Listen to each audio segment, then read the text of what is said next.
It's August, it is August, isn't it? Correct. It's August, and I am in Germany, in Schwalbe's headquarters, and I have something which I've been allowed to see, which when this video comes out will be released, which is a very, very exciting new tyre with new branding, the G1 RX.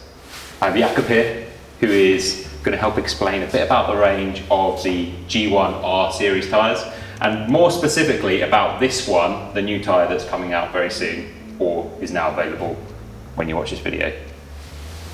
There's a tyre. It's my time now. It's your time. Thanks. Your time to shine. Okay, thank you, Chris. So yeah, like you explained, we have a new tyre, a new tread pattern, and it is in line with our existing gravel racing tires. So we have the G1R, the G1RX, and now we have a more aggressive tread pattern to accompany those two.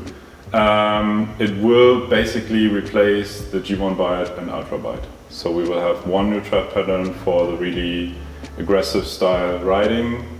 It is a much faster design now. We have all the newest technologies that are available to this racing segment in this tire. We tweaked a little bit the carcass construction. So before we had the Super Race carcass construction, which is a turn-up construction that is basically creating a more supple ride, which also makes the tire faster, but it also generates more grip on the trail because the tire is more flexible, can better adjust to different terrain basically. And now we've adjusted that Super Race carcass a little bit. It's now called Race Pro carcass. Also, the tires are not going to be named G1R, RS and RX anymore. They're going to be called G1R Pro, G1RS Pro, G1RX Pro. Like on this one? Like on this one. So we got the new label design as well, with the Schwalbe logo on top, and then on the bottom you have the new logo, the new CI that we have since for the past year now, and the Pro naming in it, and then also on each tire there's going to be the ETRTO size on it. So this is a 50-622, which means 50 millimeters in width, and 622 is the diameter, so it's 28 inch. Having this printed on the tyre now is great for someone that's got bad eyes. Yeah. It's just so much easier to see, and I think the whole branding now is so lovely. It's really, really lovely. What sizes are these going to be available in? So the G1 RX Pro is going to be available in 40, 45 and 50. The other two tires we have in 35, 40, 45 and 50 now as well. So huge range of tires. Massive. And they're all 700C tires as well. Do you do any as a 650? No, not as of yet. 650 is dead, I'm sorry. Come out. It's not dead, it's great. And my last question really is, what would you use this tyre for? What would you use the R for? What would you use the RS for?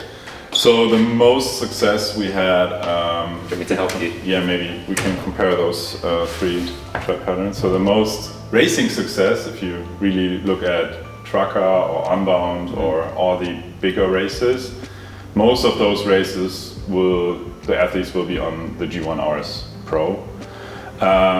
They use the new carcass construction, the new technology for about a year now already. So everything that the pros were racing is now available for the consumer to buy in the shop, which is great, I think. And so most of the athletes would choose the fastest tire. The rolling resistance is really on par with just a road racing tire, with a slick tire. And you can tell that when you look at the tread on this. It is almost a slick tire, right? It is a very clever design because the outer knobs, they go into the middle just a little bit. You see it here.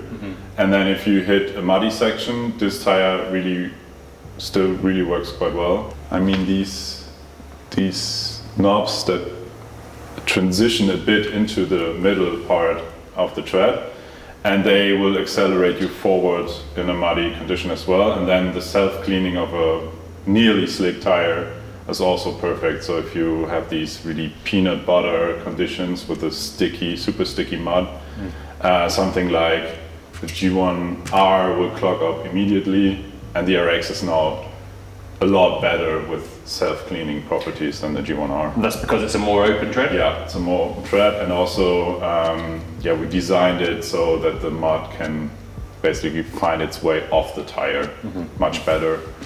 Yeah, so in a racing situation, most of the time if it's dry, it's G1 RS Pro. The G1R Pro is more like an all-rounder, really good for most people out there, I would say.